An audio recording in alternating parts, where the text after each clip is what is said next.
the last thing, Mr. President, we need is for the government to be telling physicians how to practice medicine. I would like to just briefly talk about health care. And when we mention health care, we talk about access, and we talk about quality, and we talk about cost. Those are the things that we really concentrate our discussion on as we wrestle with how to get or how to move health care in a positive direction in the Commonwealth, in this country. And just talking about access, as you look at this bill, whether you agree with the procedure that's notated in the bill or not, it really is decreasing access to health care for a woman who is in need of reproductive medicine. And, you know, I listened to Mr. Robertson, Dr. Robertson, this weekend, and I really enjoyed his talk in Williamsburg. But one of the things that he told us was to go back and look at history. He said every politician should know about history. And so I would ask you to do nothing more than to go and get a book about history of what happened with access before Roe versus Wade. So I would keep that in mind. The second thing that I addressed previously was cost. And, you know, one of the other senators mentioned the cost of an ultrasound.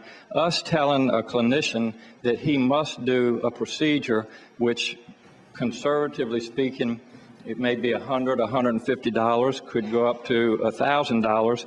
But again, wrestle with the budget and the cost of health care. For us to be sitting here telling physicians what tests they need to be doing is flying in the face of what we're trying to do to get costs under control. Mr. President, I would ask all of those in here to just imagine what would happen if you go sit down with your doctor and your doctor says you need this particular procedure, and the patient says, but doctor, I don't want that procedure, it's against my will.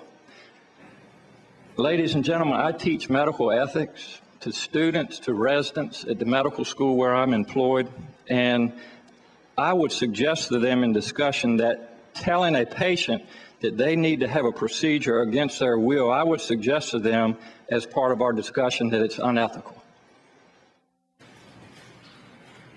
The next thing I would just briefly like to talk about is the physician-patient relationship. And I won't call those relationships sacred, but they are very close relationships. A lot of discussions take place. A lot of decisions are made between the doctor and the patient. And I really don't want to be in a position as a clinician where I say that you need to have this procedure, this diagnostic test done, and the patient asks me, but doctor, why do I need that done? And I would say, sir or ma'am, the reason is because a group of politicians in Richmond are telling you that you have to have it done. That is not our place as a government or legislators. And just to summarize, as you can tell, I certainly don't agree with this type of legislation, but it does decrease access for women who